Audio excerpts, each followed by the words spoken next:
Oye Israel, Jehová nuestro Dios, Jehová uno es. Ese es el texto bíblico que fue marcado en la memoria y en la vida de los israelitas. Pero mirábamos hace 8 días en la imagen como una línea del tiempo, la línea del tiempo, y que me sirva como introducción en esta mañana para el mensaje. Si usted tiene su Biblia y no tiene más argumentos o no tiene los suficientes argumentos para demostrar o defender la unicidad, pero tiene su Biblia, ahí tiene ya el primer argumento. Porque miramos que desde donde comienza el Génesis, digámoslo así, hasta la mitad, donde se parte el Antiguo Testamento, hubo aproximadamente 1400 años.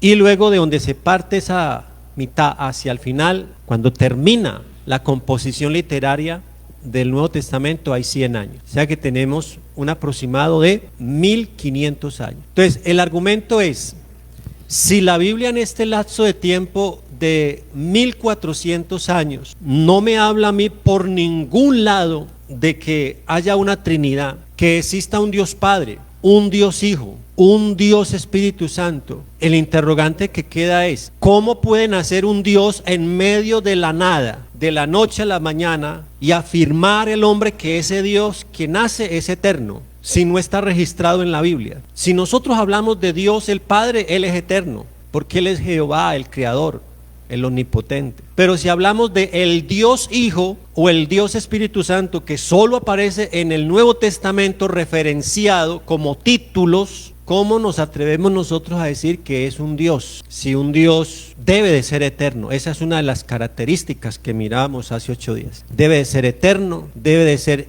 omnisciente, omnipresente, inmortal, indivisible, todopoderoso, y debe de estar registrado, como decía, siquiera por lo menos en un 90% de las escrituras, y debe de haber prueba demostrativa de hechos irrefutables de las proezas o milagros que ese Dios haya hecho. Ahora, ¿dónde usted ve un milagro, una proeza del Dios Hijo?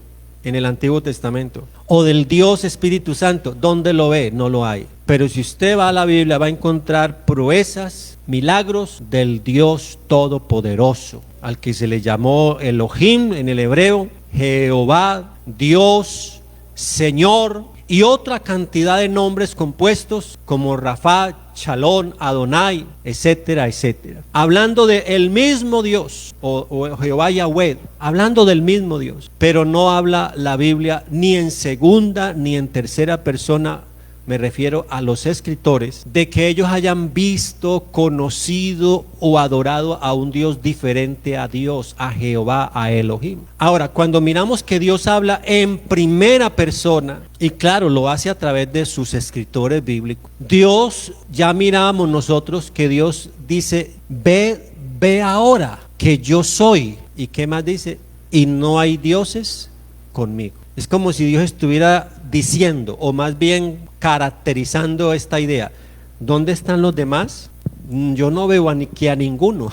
Yo no veo aquí al Hijo ni veo al Espíritu Santo. Yo me veo a mí mismo. Y claro, Dios pudo haber visto a los ángeles, a los arcángeles, a los serafines, pero Él no los ve a ellos como dioses, porque ellos son criatura de Dios.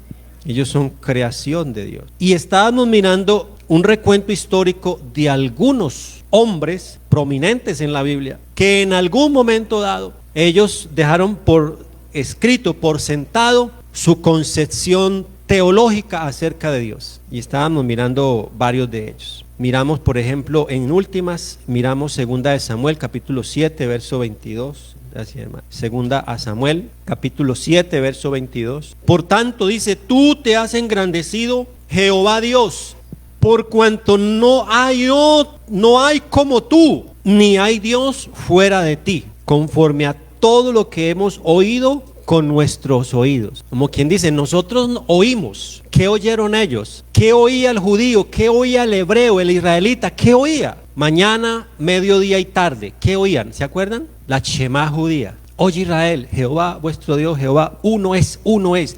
Y eso era lo que ellos oían mañana, mediodía y tarde y noche. Uno es, uno es. Entonces aquí el escritor dice: no hay como tú, ni hay Dios fuera de ti, conforme a todo lo que hemos oído. Conforme, quiere decir, nosotros lo hemos oído, pero conforme a eso que nos enseñaron, hoy testificamos que es una verdad. No hay otro. Usted, Dios, es único, es indivisible, es santo, es perfecto, y no hay otro. Gloria al nombre del Señor. En Segunda de Reyes, capítulo 5, verso 15 y 16, allí la historia de Naamán, dice la Biblia. Y volvió al varón de Dios, él y toda su compañía, y se puso delante de él y le dijo: he aquí ahora conozco. ¿Qué dijo aquel hombre, Naamán, el general del ejército del rey de Siria? ¿Qué dijo?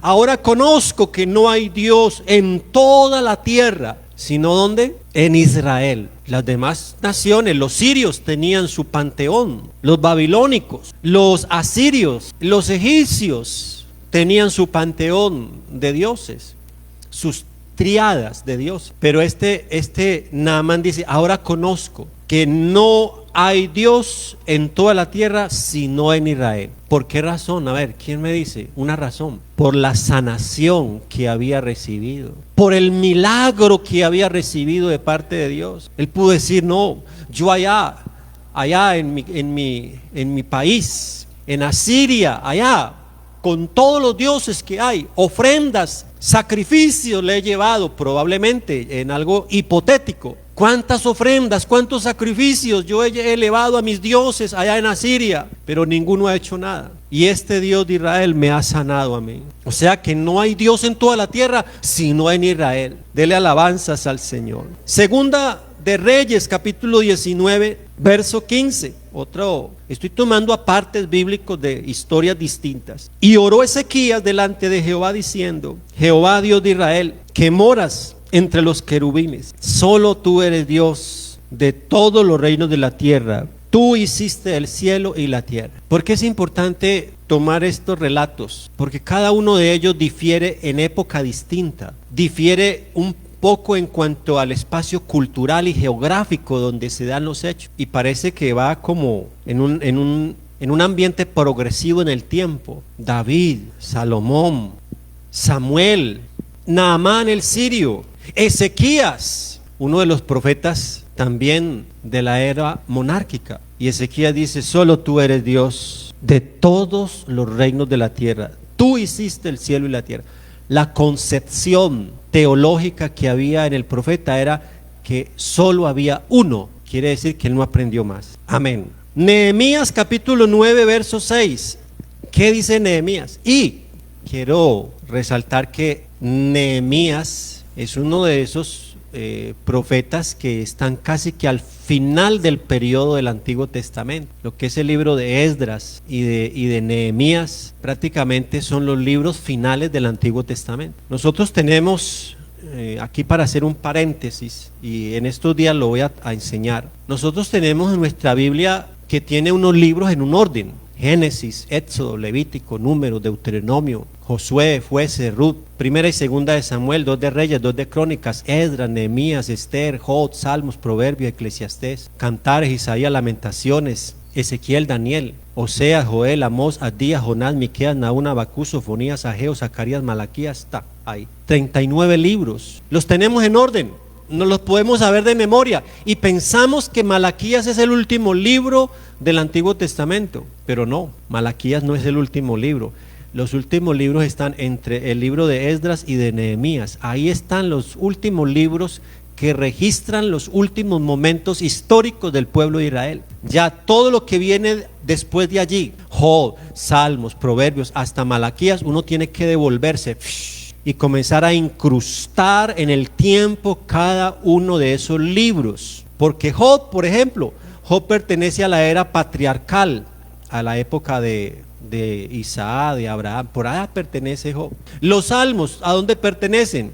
Pertenecen a la era monárquica. Y uno tiene que entonces empezar a incrustar los libros donde tienen que pertenecer. Y sabemos que al final de ese periodo hubo 400 años de silencio. Decimos que entre Malaquías y Mateo, 400 años de silencio donde no se sabe nada, donde no se dice nada. Esos 400 años de silencio son importantes para nosotros también llegar a conocerlos. Y por eso les invito a que usted, si puede, léase en la Biblia católica, léase los 7 libros apócrifos o deuterocanónicos. Esos libros aportan una información histórica muy buena. El libro de Barú, las adiciones al libro de Esther, las adiciones al libro de Daniel, los Macabeos, la historia de los Macabeos. Todos esos libros arrojan una historia espectacular de qué pasó en esos 400 años que nosotros llamamos silencio, porque no está acá en la Biblia.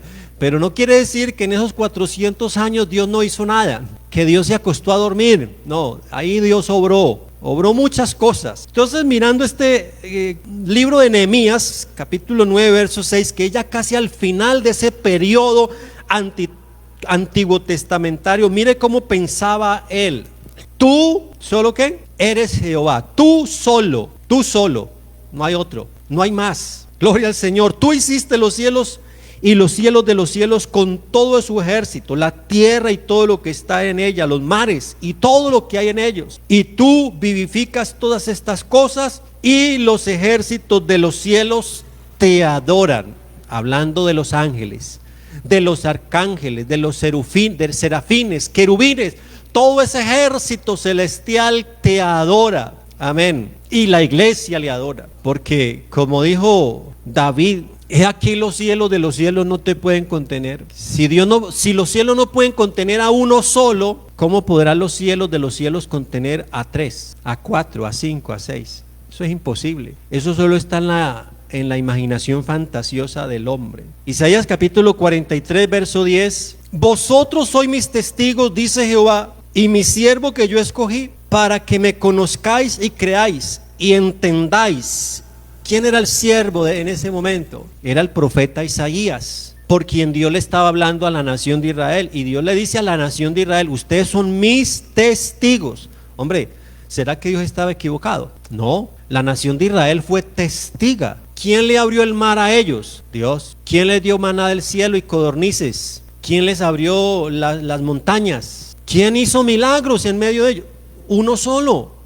Entonces por eso es que él les dice: vosotros sois mis testigos y mi siervo, mi profeta que yo escogí, para que me conozcáis y creáis y entendáis que yo mismo soy. Y él dice: antes de mí no fue formado Dios, ni lo será después de mí. Bueno, sí, después de él sí le formaron al Dios Hijo y al Dios Espíritu Santo, pero fue el hombre. El Señor dice: ni antes de mí ni después de mí será formado Dios. Pero en la imaginación el hombre le formó. No es que Dios tiene que tener un hijo, no es que Dios lo tiene que tener. Bueno, hasta se inventarán que Dios también tuvo esposas en el cielo, hasta se inventarán eso. Y dice el verso 11: yo Jehová, y dice: y fuera de mí no hay quien salve. Esto es lo que Dios mismo le dice al profeta Isaías, y es verdadero. Él mismo está diciéndolo, y vale la pena que oigan los que se han inventado de supuesta doctrina llamada la Trinidad y el politeísmo, que antes de él no fue formado Dios, ni tampoco después de él. Claro que para los hombres, como dije, ellos sí le crearon acompañantes, porque es que el hombre quiere entender a Dios desde nuestra cosmovisión humana. Nosotros somos hijos, somos padres. Entonces la gente dice: ¿cómo Dios no va a tener hijos si somos hechos a la imagen de Dios? No, es que ya hemos dicho que Dios no es hombre, ni hijo de hombre. Y que cuando la Biblia habla de que Dios tiene manos, pies, ojos, boca, nariz, la Biblia no nos está diciendo entonces que Dios o sea negro o blanco o amarillo o alto o bajito. No, es simplemente una forma antropomorfa para que los seres humanos entendamos a Dios. Es solamente eso. Pero hermano, Dios no tiene forma humana. Voy a ver si al final de la prédica explico un poquito eso. Cuando la Biblia dice: y dijo Dios, hagamos al hombre a nuestra imagen y semejanza. Isaías 44, verso 6. Así dice Jehová, Rey de Israel y su Redentor, Jehová de los ejércitos: yo soy el primero y yo soy el postrero, el último. Y dice: y fuera de mí no hay Dios. Entonces, si Jehová es el primero desde el Génesis y es el último hasta donde se cierra el Apocalipsis, si lo pudiéramos entender de esa manera, ¿no? Si Él es el primero y es el último y Él dice no hay otro Dios, entonces ¿cómo quedamos o cómo quedan los que se han inventado una Trinidad? ¿Y cómo entender entonces eso de que Jesús es Dios y que Jesús también es hombre. Bueno, eso es materia también de uno entrar a explicar, a estudiar, porque hemos dicho de que en Jesús están las dos naturalezas, la divina y la humana, juntas. Jesús fue y es 100% Dios, pero también Él tenía que ser 100% hombre, porque como Dios no podía morir, pero como hombre sí podía morir. Dele alabanzas a Jesús. Y Él puede morir como hombre, mas no como Dios. Como hombre derramó su sangre para perdón de nuestros pecados, pero como Dios no puede morir, ni puede derramar sangre, porque Dios no tiene sangre. Amén. Isaías 44, verso 8.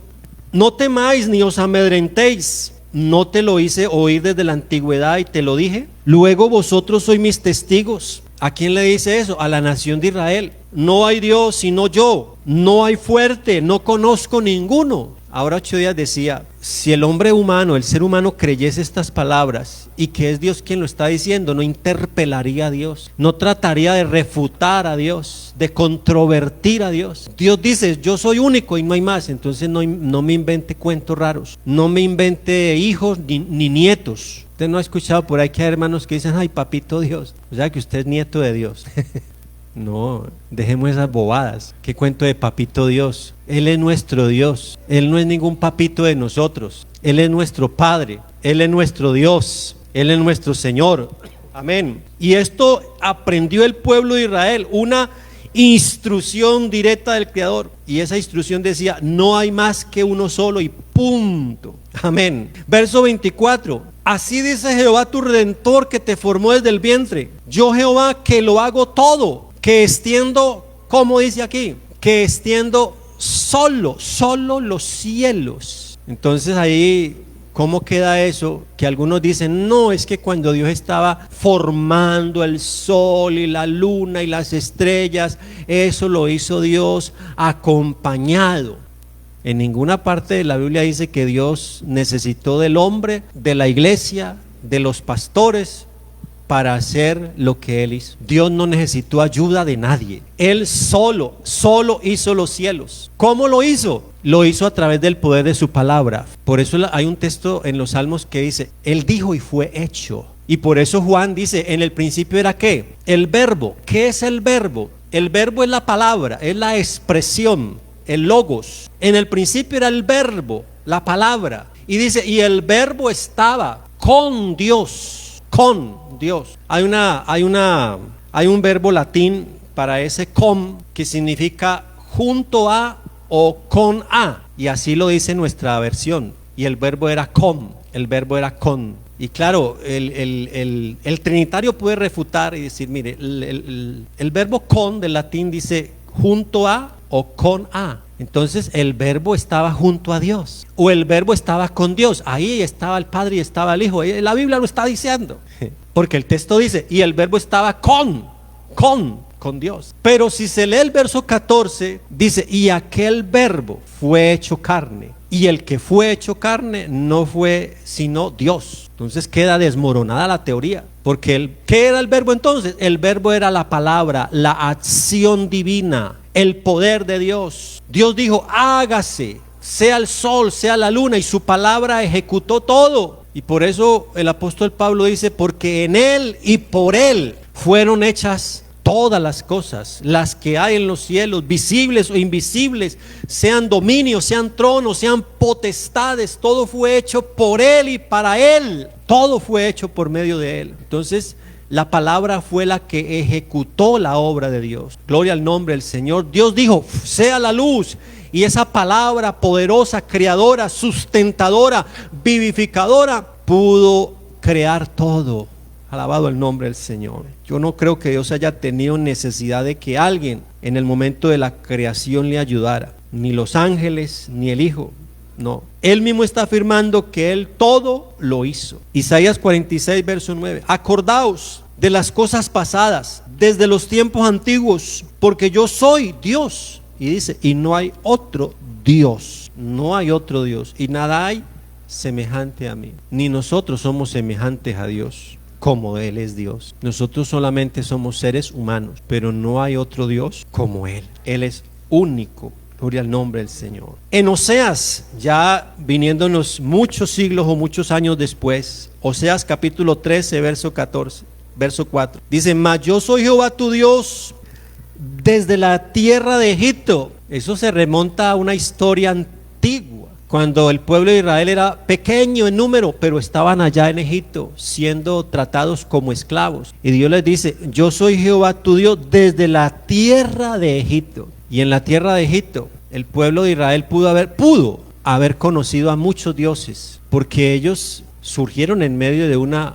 generación idolátrica, en medio de una generación paganizada. Así surgió la nación de Israel, los que crecieron en Egipto. Pero Dios les dice: yo soy Jehová tu Dios desde la tierra de Egipto. No conocerás pues otro Dios fuera de mí, ni otro Salvador sino a mí. No hay otro Dios, no hay otro Señor. Démosle gloria a Dios. Joel capítulo 2 verso 27. Y conoceréis que en medio de Israel estoy yo, y que yo soy Jehová vuestro Dios, y no hay otro. Y mi pueblo nunca jamás será avergonzado. Si leemos bien la palabra de Dios, sabemos la gran responsabilidad que tiene el profeta al hablar en el nombre de Jehová. Él era el responsable de lo que decía. Era el responsable. Y lo que él decía se tenía que cumplir. Y no podía alterar el mensaje divino. Por esto, hermanos, nosotros no podemos pensar que ninguno de estos hombres de Dios, los profetas antiguo testamentarios, que dejaron por sentado, por escrito el mensaje de Dios en la Biblia, ellos se hayan equivocado. ¿O usted cree que ellos se equivocaron? No hay forma de nosotros pensar que estos hombres de Dios dejaron sentado por escrito un mensaje tergiversado, equivocado. No. O que se haya traducido mal los escritos. Que todos estos atestiguen y publiquen que solo hay un Dios es de suma importancia, y le da claridad al lector de que todo lo que la palabra de Dios dice es verdad. Nosotros estamos frente a una palabra verdadera, poderosísima. Amén. En el Salmo 71 verso 22 y en el Salmo 78 verso 41 vamos a leer estos salmos. Salmo 71 verso 22 y el 78 41. Asimismo yo te alabaré con instrumento de salterio, oh Dios mío. Tu verdad cantaré a ti en el arpa, oh Santo de Israel. Y leemos el capítulo 78 verso 41, que dice: y volvían y tentaban a Dios y provocaban al Santo de Israel. Y he tomado estos dos pasajes bíblicos solo para decir que en el Antiguo Testamento se habla en términos muy significantes, no insignificantes, sino muy significantes, porque muchas veces se habla de Dios como el Dios Santo o el Santo de los santos, pero nunca la Biblia se refiere a Él como los dos santos, los tres santos, los muchos santos, porque en esos versículos que hemos leído, el texto nos habla de un solo santo, el verdadero, el único, el indiscutible Dios. Y todos los versículos que hemos leído encontramos como Dios dice: no hay semejante a mí, no hay más que yo, por mí mismo, yo mismo hice la tierra, mira que yo mismo soy, no hay dioses conmigo. Entonces todos esos textos bíblicos que nosotros leemos son muy suficientes. Hay palabras que no las podemos convertir nosotros en doctrina, como por ejemplo lo expresado en el libro del profeta Isaías, en el capítulo 6, en el verso 3, ¿qué dice? Isaías 6, 3. Y el uno al otro daba voces diciendo, ¿qué decían? Santo, santo, santo, Jehová de los ejércitos. Toda la tierra está llena de su, ¿qué? Toda la tierra está llena de su gloria. Y algunos quieren ver allí una adoración a una divinidad repartida en tres. Pero en teología esto se llama un lenguaje intensivo y sirve para hacer énfasis o para definir un concepto. Cuando la Biblia dice acá santo, santo, santo, no es que allí el profeta esté diciéndole santo el Hijo, santo el Padre, santo el Espíritu Santo. No, es un lenguaje de intensidad para definir que Él es santo. Porque si con esto entonces uno estuviera tratando de convertir un concepto, una idea en una doctrina, entonces por allá hay un versículo en Jeremías capítulo 22, verso 29, donde se menciona tierra, tierra, tierra, oye palabra de Jehová. Y eso no significa que hayan tres tierras, sino que hay una sola tierra. Está haciendo el escritor énfasis en algo. Tierra, tierra, tierra. Escuche, entiendan ustedes. Es un lenguaje de énfasis solamente. Cuando la Biblia nos habla de que Dios es santo, santo, santo, el escritor está diciendo, no, Él es el único. No hay otro como Él. Adórenlo. Gloria al nombre del Señor Jesús. Entonces, aprendió Israel que solo había un solo Dios, que no había más. Y como dije, un Dios no nace en medio de una civilización y dice, hey, nací, acá estoy, he sido eterno toda la vida. No. Casi hasta el final del Antiguo Testamento se hace evidente que todos los vestigios antiguo testamentarios nos hablan de uno solo, de uno solo. Entonces el Dios triuno de muchos, ¿qué podría decirse de ese Dios triuno de muchos? ¿Que es viejo? ¿Que es antiguo, así como la escritura? No, ese Dios triuno de muchos es nuevo, es inventado, es creado por el hombre y no más. Aún el politeísmo, las triadas hayan coexistido de alguna manera paralela al desarrollo del pueblo de Israel. Eso no quiere decir de que entonces sea una verdad lo que ellos predican. Hermanos, nosotros creemos en un Dios único y un día nosotros estamos esperando a uno solo. Nosotros no esperamos ni a dos, ni a tres, ni a cuatro, no.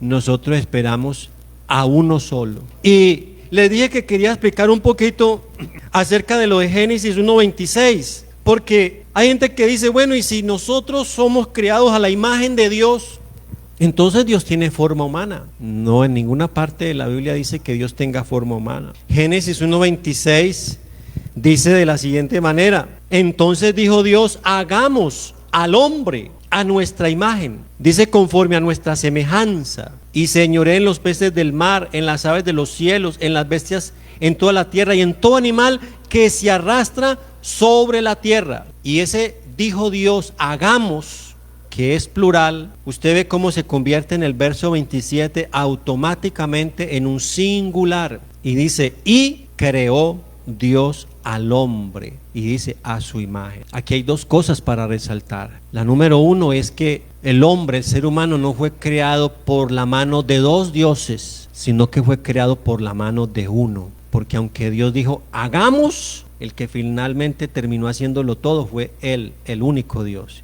Por eso dice, y creó Dios al hombre a su imagen. Ahora, la parte controversial es, si nosotros somos creados a la imagen de Dios, ¿tendremos que sumarle a Dios figura o forma humana porque somos humanos? No, el hombre fue creado a una imagen de Dios, pero no una imagen física, corporal, humanoide. No, Dios no pudo haber creado al hombre a la forma de una imagen humana de Él, porque Dios no tiene forma humana. La naturaleza de Dios no es la misma del hombre. Dios es espíritu, punto. Y las características de ese Dios es que Él es santo.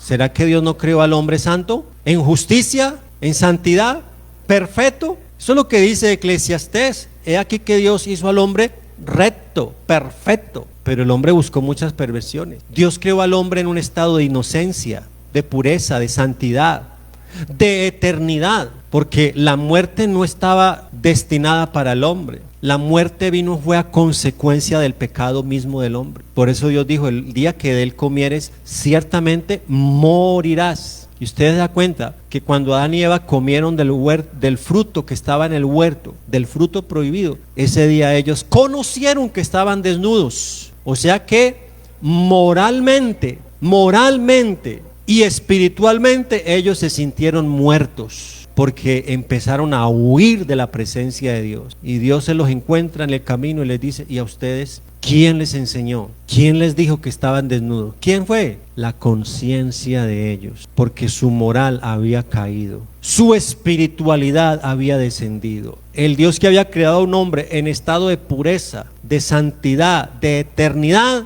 limpio de pecado, el hombre ahora por su libre decisión había caído en el pecado, y entonces vino la muerte para el hombre. Luego, a consecuencia de todo eso, vinieron los juicios, y entonces Dios decretó una muerte para el hombre. Con el sudor de tu frente comerás el pan todos los días de tu vida hasta que vuelvas a la tierra, porque de la tierra fuiste tomado, polvo eres y al polvo volverás. Entonces ahí fue donde Dios estableció la muerte para el hombre. Pero hermano, el hombre fue creado a una imagen perfecta de Dios. El hombre fue creado a una imagen justa de Dios. Y nosotros traemos unas características de Dios, pero espirituales.